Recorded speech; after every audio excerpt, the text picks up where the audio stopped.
अस्सलाम वालेकुम। खालिद सैफुद्दीन आपके साथ 25 अगस्त की कॉल लेकर। जैसा कि आप देख रहे हैं, हम रैप अप थोड़ा सा हमने डिफरेंट कर दिया है। हमने सोचा कि आपसे मज़ीद कुछ ऐसी बातें की जाएं जिससे आपको मार्केट की आज की मूवमेंट समझ आए।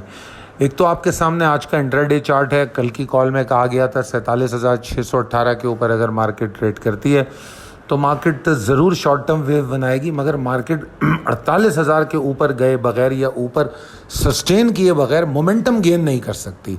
अब अगर आज की मार्केट को आप देख लें तो बड़ी कामयाबी के साथ ऊपर जाती है, मगर 48,000 से पहले हिम्मत हार जाती है। ये आपके सामने है, 47,994 का हाई, और उसके बाद फिर मार्केट एग्जॉस्ट होती है और मार्केट 47,750 पे क्लोज हो जाती है। अगर आप ऊपर से देखें तो तकरीबन 250 पॉइंट की प्रॉफिट टेकिंग करती है। अब यहाँ पर दाएं जानिब आइए, जहाँ पर मैंने 2 आवर्स चार्ट दिखाया है। इसमें 3 कैंडलों को आपको दायरा बना के दिखाया गया है कि वो 3 कैंडलें जो हैं वो 6 घंटे की बनती हैं, क्योंकि एक कैंडल 2 घंटे की है। ठीक है, 6 घंटे का मतलब पूरा सेशन। अब ज़रा देखिए कि जो पहले 2 घंटे हैं उसमें 50 मिलियन का काम होता है, दूसरा 2 घंटे जो है उसमें 45 मिलियन का काम होता है, और आखिरी 2 घंटे में 62 मिलियन का काम होता है। अगर आप इसके छोटे चार्ट पे चले जाएं, जो आपको वो चार्ट भी मिल जाएगा, अगर आप छोटे चार्ट पे चले जाएं तो आपको फिर और इन्वेस्टिगेट करने का मौका भी मिलेगा कि यार ये एग्जैक्टली सही मानों में वॉल्यूम आए कहाँ पर हैं, वो भी पता लग जाएगा। कोई बड़ी बात नहीं है। आप आधे घंटे के चार्ट पे चले जाएं, 15 मिनट के चार्ट पे चले जाएं, तो आप ये चीज़ें भी देख सकते हैं। मगर मैं आपको एक ओवरऑल पिक्चर दिखाना चाहता था, तो यहाँ 2 घंटे का चार्ट आपको दिखाया है। उल्टे हाथ पे देखिए आप, मार्केट परफॉर्मेंस है। मार्केट लीडर में कौन है? फैसल बैंक। फैसल बैंक क्या करता है? नेगेटिव क्लोज होता है। उसके बाद जो लीडर्स हैं NCPL, Gul Ahmed textile, OGDC, एफसीसीएल, इनकी परफॉर्मेंस भी बड़ी अच्छी थी। अच्छा, अब थोड़ा सा अब आप यहाँ पर देखें, जो मैंने एक टॉप वॉल्यूमर्स दिखाएं, इसमें ये ऑल शेयर के हैं, टोटल टॉप वॉल्यूमर है। इसमें जो रेड जिसको हाईलाइट किया है वो बेसिकली 100 इंडेक्स में नहीं आते। तो ये जो 10 स्टॉक हैं, इसमें से 7 स्टॉक 100 इंडेक्स के हैं। इसमें सब में ज़्यादा मुसीबत डाल रहा है फैसल बैंक, जो इंडेक्स को कम कर रहा है। और उसके बाद अगर आप देखें तो ओजीडीसी बड़ा पावरफुल है, हबीब बैंक पावरफुल है, जो पॉजिटिव खड़े रहे। मगर मार्केट 332 पॉइंट्स गेन करती है। तो इसका मतलब ये है कि मार्केट में पॉइंट गेनर कौन थे, इसके बारे में हमें जानना पड़ेगा। तो आइए चलते हैं हम अपने अगली स्लाइड की तरफ। इसमें देखते हैं कि बैंकिंग जो है, जो कमर्शियल बैंकिंग है, ये शायद आपको छोटा छोटा नज़र आ रहा हो, मगर बहरहाल आप ये जो स्लाइड है इसको रोक कर देखें या उसका प्रिंट शॉट ले लें तो आप समझ सकेंगे। मैंने इसमें बैंकिंग को ग्रीन कलर से बॉक्स बनाए। एमसीबी, यूबीएल, मीज़ान बैंक, बैंक अल फलाह, हबीब मेट्रोपॉलिटन और स्टैंडर्ड चार्टर बैंक, ये तो मेन लीडर हैं पॉइंट्स बढ़ाने के लिए। उसके बाद अगर मैं देखूं कौन है, तो फिर आ जाती है ऑयल सेक्टर की बारी। उसमें पोल है, ओजीडीसी है, ठीक है ना। और उसके बाद फिर हम देखें तो फिर कुछ फर्टिलाइज़र का रोल भी है। आईटी में सिर्फ सिस्टम लिमिटेड है जो मेहनत करता हुआ नज़र आ रहा है। मिलर ट्रैक्टर ने भी कुछ पॉइंट गेन किए, मगर बहरहाल पॉइंट की डिस्ट्रीब्यूशन कुछ इस तरीके की है। अभी तो मैंने आपके साथ सेलिंग और बाइंग के नंबर्स शेयर नहीं किए, कौन कितना बेच रहा है, कौन कितना ख़रीद रहा है। सेक्टर वाइज अगर पॉइंट को देखें तो वहाँ भी कमर्शियल बैंकिंग लीड कर रहा है। उसके बाद ऑयल एंड गैस है, फिर टेक्नोलॉजी है, फिर फर्टिलाइज़र है, वही ऊपर भी नज़र आ रहा है। यही मैंने आपको बताया था। तो सेक्टर वाइज भी डिस्ट्रीब्यूशन कुछ ऐसी ही है। और अगर आपको याद हो तो मैंने आपसे commercial banking and oil and gas के बारे में स्पेसिफिकली कहा था कि ये परफॉर्मिंग स्टॉक रहेंगे। अच्छा, नीचे मैंने यहाँ पर कुछ फाइनेंशियल रिजल्ट्स दिखाए हैं, ठीक है जी। और जिसमें फैसल बैंक ने 1 रुपया डिविडेंड दिया है। लोग बड़े मायूस नज़र आते हैं। मायूसी की कोई बात नहीं है, साल के एंड में बैंकिंग आम तौर पे अपने पे आउट देती है। ये तो हाफ ईयर पे दे रही है, तो इसमें परेशानी क्या है। उसके बाद GLICL जो है वो 3 रुपये डिविडेंड दे रहा है, ठीक है जी। और वो 2 रुपये 69 पैसे ऊपर भी बंद हुआ है।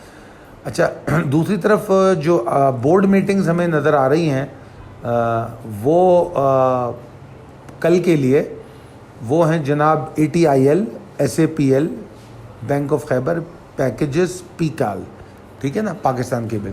तो ये हमारी कल की बोर्ड मीटिंग्स हैं। अगर मैं बात करूं नंबर्स की, तो आज मोस्टली जो स्टेक होल्डर्स थे वो सेलिंग पे थे और इंश्योरेंस बाइंग करती हुई नज़र आई। अच्छा, अब ज़रा मार्केट को समझने की कोशिश कीजिएगा। प्रिसाइज लेवल टेबल अपडेटेड है। अब मैं आपको दिखाने जा रहा हूँ possibilities and strategies as per technical chart. अच्छा जनाब, इसमें मैंने सब में पहले एक चीज़ लिखी है, कंसिस्टेंसी, डायरेक्शन, देन वॉल्यूम। ये जो मैंने लिखा है, ये अगर आप लोगों को याद हो, ये मैं अक्सर अपनी कॉलों में इसका ज़िक्र करता रहता हूँ। अच्छा, क्यों करता हूँ इसका ज़िक्र? इसका ज़िक्र मैं इसलिए करता हूँ कि ये बहुत अहम बात है। ये बहुत अहम बात है। अगर आप नोटिस करें तो ये बहुत अहम बात है कि अगर आपको ट्रेंड को समझना है तो इन 3 चीज़ों को समझें कि पहले कंसिस्टेंसी हो। कंसिस्टेंसी किस चीज़ में? एफर्ट्स में। जिसकी भी एफर्ट्स हैं, बुल्स की हों या बियर्स की हों, कंसिस्टेंसी हो। सिर्फ एक सेशन या 1 घंटा काफ़ी नहीं होता कि हम किसी बात को फैसला कर लें उस पर। दूसरी बात, फिर उसमें सेकंड पॉइंट जो आता है वो है डायरेक्शन का। ठीक है ना? अब डायरेक्शन किस तरफ है ये देखना बहुत ज़रूरी है। डायरेक्शन ऊपर की जानिब है तो इसका मतलब ये है कि बुल्स की कंसिस्टेंसी है और बुल्स की एफर्ट हमें ज़्यादा नज़र आ रही है। उसके बाद फिर तीसरी बात हम ये देखते हैं कि कंसिस्टेंसी भी है, डायरेक्शन भी बन रही है और उस डायरेक्शन के साथ उसी डायरेक्शन में वॉल्यूम इंक्रीज़ हो रहा है। तो फिर हम क्या करते हैं? हम कहते हैं कि ठीक है जी, ये बुल्स के हक़ में बात जा रही है। अगर ये सूरत ऊपर की जानिब बनती है, ये नीचे की जानिब बनती है, तो फिर ये बियर्स के हक़ में जा रही है। अब यहाँ पर मैंने आपको एक चार्ट भी दिखाने की कोशिश की। रोज़ाना मैं कोशिश कर रहा हूँ कि डेली जो KEC 100 डेली का चार्ट है उसकी फील आपको दूँ। तो ये आपके सामने चार्ट है और मैं चार्ट को कल भी यहाँ से दिखाया था, आज भी वहीं से दिखा रहा हूँ कि 49,404 का हाई था। उसके बाद चार्ट की क्या फील है जो हमें आ रही है, तो आप देखें कि चार्ट एक ग्रेजुअल डिक्लाइन पर है, जो ऊपर से एक ट्रेंड लाइन आपको दिखाई जा रही है और नीचे एक रेड लाइन से ये बताया जा रहा है कि सपोर्ट लेने की भरपूर कोशिश कर रहा है। तो व्हाट डज इट मीन कि मार्केट एक रेंज के अंदर एफर्ट कर रही है दोनों जानिब। हम अभी भी किसी को बहुत ज़्यादा पॉइंट्स नहीं दे सकते, बोथ बुल्स एंड बियर्स, क्योंकि अगर आप ऊपर की ट्रेंड लाइन पे अटेम्प्ट देखें तो 1 2 3 4 अटेम्प्ट्स हैं और 5वीं अटेम्प्ट कल शायद हो जाए, आई डोंट नो। तो 4 अटेम्प्ट्स तो हो चुकी हैं, जबकि सपोर्ट पे अगर हम देखें तो 1 2 3 4 अटेम्प्ट नीचे भी हो चुकी हैं। तो व्हाट डज इट मीन कि they are equally balanced approach है बोथ बुल्स एंड बियर्स की। तो ये एक फील आ रही है। तो इसमें पहली फील ये आ रही है कि मार्केट जो है वो एक रेंज में है। दूसरी फील ये आ रही है कि दोनों में टग ऑफ वॉर है। ठीक है जी, ये फील मैं आपको चाहता हूं कि आप समझें। आगे मैंने लिखा है कि जनाब मैं अपने पिछले दिए गए स्टांस के साथ रहना चाहता हूं और मैंने पीछे जो आपसे बात की थी पिछली कॉल में, वो क्या बात थी वो मैंने यहाँ पर बोल्ड किया हुआ है। मैंने ये कहा था कि मैं अभी भी ये समझता हूँ कि मार्केट मोमेंटम गेन नहीं कर पाएगी जब तक 48,000 के ऊपर जाएगी। तो मैंने रैपअप में आपको दिखा दिया कि मार्केट ने बड़ी जान मारी, आज 47,615 के ऊपर गई, मगर वो कामयाब नहीं हो सकी कि वो जो है 48,000 के ऊपर रुक सके। इवन 48 को उसने टेस्ट ही नहीं किया। हाई आज का 48 से थोड़ा नीचे था, 994 का था, मगर उसके ऊपर सस्टेन तो वो बिल्कुल भी नहीं की। उसके बाद अगर आप आगे देखें मार्केट को कि मार्केट की बाकी परफॉर्मेंस क्या थी, तो मार्केट में मिक्स परफॉर्मेंस थी। और ये कोई बुराई नहीं है, मार्केट इस तरह भी बिहेव करती है, इसको हम बुरा सेशन बिल्कुल नहीं कह सकते। हम इसलिए नहीं कह सकते बुरा सेशन कि ये जो मार्केट है इस वक्त जो ट्रेड कर रही है, वो मार्केट अपनी पूरी एफर्ट इस बात में कर रही है कि किसी ना किसी तरह वो अपने आप को इस रेंज में रखे। ठीक है जी, तो रेंज तो नहीं तोड़ी, तो इसलिए बुरा सेशन नहीं कहेंगे। और अगर स्टॉक वाइज इसको डिस्कस करें तो आपने देखा होगा इसमें कई स्टॉक ऐसे हैं जिन्होंने लॉग भी किया, कई स्टॉक ऐसे हैं जिन्होंने 3% से ज़ायद परफॉर्म किया। तो मार्केट इज़ सेंसिबली गुड, बहुत सेंसिबल मूव है मार्केट की। तो मैं इसको ख़राब मार्केट तो बिल्कुल भी नहीं कहूँगा। ठीक है जी, आगे चले। मैंने आगे ये बात कही है कि ये बेहतरीन मार्केट है, डे ट्रेडर के लिए आज बहुत अच्छी मार्केट थी। और मेरा स्टांस वही है। थोड़ी सी तब्दीलियाँ आई हैं, वो क्या तब्दीलियाँ हैं वो बयान कर देता हूँ। अब मेरे हिसाब से मार्केट को कम से कम 47,939 949 के ऊपर रहना चाहिए। वो यहाँ से कितनी दूरी पर है तब समझ लीजिए आप, 200 पॉइंट की दूरी पर है। तो इसके ऊपर मार्केट को रहना चाहिए, रुकना चाहिए, तो फिर एक शॉर्ट टर्म मूव बन सकती है। अब वो शॉर्ट टर्म मूव की जो रेंज है वो 48,000 से लेकर 48,168 तक हो सकती है, क्योंकि अब 48,168 168 जो यहाँ पर मेंशन हुआ है, ये जो है अब वो बन गया है, आप क्या कहना चाहिए, इसका ट्रिगर बन गया है। अगर इसके ऊपर मार्केट ट्रेड कर लेगी 48,618 के ऊपर, तो बस फिर मार्केट के अंदर तेज़ी ही तेज़ी हो सकती है। ठीक है जी। और अगर मार्केट 48,000 तक जाती है, या 668 नहीं 168, माफ़ी चाहता हूँ, मिक्स कर गया मैं। अगर मार्केट 48,168 के ऊपर ट्रेड कर लेती है, तो फिर मार्केट में तेज़ी हो जाएगी। ठीक है जी। और मार्केट में स्टेबिलिटी आ जाएगी। और जो मार्केट में रैली बनने का गुमान है वो 48,615 के ऊपर है। तो 3 रेजिस्टेंस हैं जो बड़ी इंपॉर्टेंट हैं। सब में पहली मिनिमम रिक्वायर्ड रेजिस्टेंस है 47,939 949।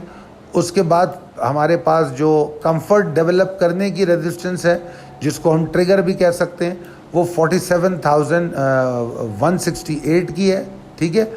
उसके बाद 48,168, माफ़ी चाहता हूँ, मुझसे गलतियाँ हो रही हैं, टाइपिंग मिस्टेक हो जाती है तो फिर वही पढ़ देता हूँ। 48,168 है। 48,168 ट्रिगर है जो मार्केट को ऊपर ले जाने के लिए ट्रिगर करता है। और वहाँ से ट्रिगर हो गई तो सीधे सीधे 500 पॉइंट तो नज़र आ रहे हैं 48,615 तक। और अगर फिर मार्केट अपनी मोमेंटम को बरकरार रखती है, 48,615 के ऊपर ट्रेड करती है, तो इसका मतलब ये होगा कि बेसिकली मार्केट जो है वो अब एक नई रैली के लिए तैयार है। मैं उम्मीद करता हूँ कि आपको ये तमाम बातें अच्छे से समझ आ रही होंगी। और अब मैं आपको लेके चलता हूँ, कुछ हम स्टॉक्स की भी बात कर लेते हैं। कल भी मैंने कुछ स्टॉक पे बात की थी, जैसे अगर आपको याद हो, कल मैंने आपको निशात मिल के हवाले से कहा था। ठीक है जी, अगर आपको याद हो। और कल की जो स्क्रिप्ट कॉल अगर आप लोगों ने देखी है तो उसमें मेरे ख़्याल में कल की स्क्रिप्ट कॉल में गुल अहमद टेक्सटाइल भी था। तो कल स्पेसिफिकली हमने आपको वो स्टॉक्स बताए थे जो परफॉर्म करेंगे। ठीक है ना। आपको दीवान फारूक मोटर के बारे में स्पेसिफिकली बताया था कि अगर वो 16.30 के ऊपर ट्रेड नहीं करता तो आपको बस एग्ज़िट होनी है, क्योंकि कल हम वैसे ही उसमें से निकल चुके थे। मैंने कहा अब नई एंट्री नहीं होगी, और अगर दोबारा एंट्री ली भी है तो 16.30 पे नहीं ट्रेड करता, निकल जाओ, ये बात समझाई थी। ठीक है। उसके बाद आपको निशात मिल पे बात की थी मैंने कि वॉच आउट न्यू मूव इसके अंदर हमें नज़र आती है कि इसके अंदर कुछ एक्टिविटी हो सकती है। अभी भी इसमें एक्टिविटी कोई ख़ास नहीं हुई है, मैं ये बात बता दूं आपको, हालांकि आज ऊपर ट्रेड हुआ है। उसके अलावा गुल अहमद टेक्सटाइल आपको बताया जा चुका है। तो अगर आप गुल अहमद टेक्सटाइल को देखें तो गुल अहमद टेक्सटाइल की परफॉर्मेंस भी आज शानदार रही थी, मगर जो आज की प्रॉफिट टेकिंग है गुल अहमद टेक्सटाइल की, वो इस बात की ज़मानत देती है कि इसमें आपको मौक़े दिए जा रहे हैं, दोबारा से आप एक्यूमुलेट कर सकते हैं। और it is very good to accumulate. समझ लीजिए, मैं कहूँगा 18 रुपये इवन 60-70 पैसे से लेकर 17.5 रुपये या 17-25 तक अगर आप इसको जमा कर सकते हैं तो जमा कर लीजिए, कोई इशू नहीं है। उसके अलावा मुझे अभी याद नहीं है कि मैंने कौन कौन से स्टॉक पे बात की थी, मगर बहरहाल गुल अहमद टेक्सटाइल पे बात की थी, निशात मिल पे शायद बात की थी। और अब अगर कल के लिए हम बात करें तो अगर आपको ISL याद हो तो मेरे मेंबर्स को तो याद होगा क्योंकि उनको तो कॉल दी जाती है। आप लोगों से शायद ISL पे बात नहीं हुई, कल साजगार इंजीनियरिंग पे बात हुई थी। तो ISL आप देख लें, एक्यूमुलेशन की जो कॉल है वो अगर आपने पेशेंस के साथ एक्यूमुलेट किया है तो आपने देखा होगा कि आज मार्केट में 28 लाख का वॉल्यूम था। अगर 23 तारीख का वॉल्यूम देखें तो 1,10,000 का था। तो एक्यूमुलेशन के लिए पेशेंस की रिक्वायरमेंट होती। आई होप कि आप मेरी इन बातों को समझ रहे होंगे। मैं रोज़ाना आपके साथ कुछ ना कुछ स्टॉक्स पर बात करता रहूँगा, और कुछ जो स्क्रिप्ट कॉल में हम दे रहे हैं और जो सितंबर पोर्टफोलियो में स्टॉक दे रहे हैं, we still stand with that. हम उसको बाय कर रहे हैं और हमने टारगेट बाइंग दी हुई है। अगर उन रेट्स पे बाय करेंगे तो मार्केट अगर यहाँ से 2000 पॉइंट भी नीचे जाए तो आपको इंशाल्लाह कोई फ़र्क नहीं पड़ेगा। बहुत शुक्रिया, अपना ख्याल रखिए। अगर कॉल अच्छी लगे तो अपने दोस्तों और अहबाब में ज़रूर शेयर कीजिए। अल्लाह हाफ़िज़।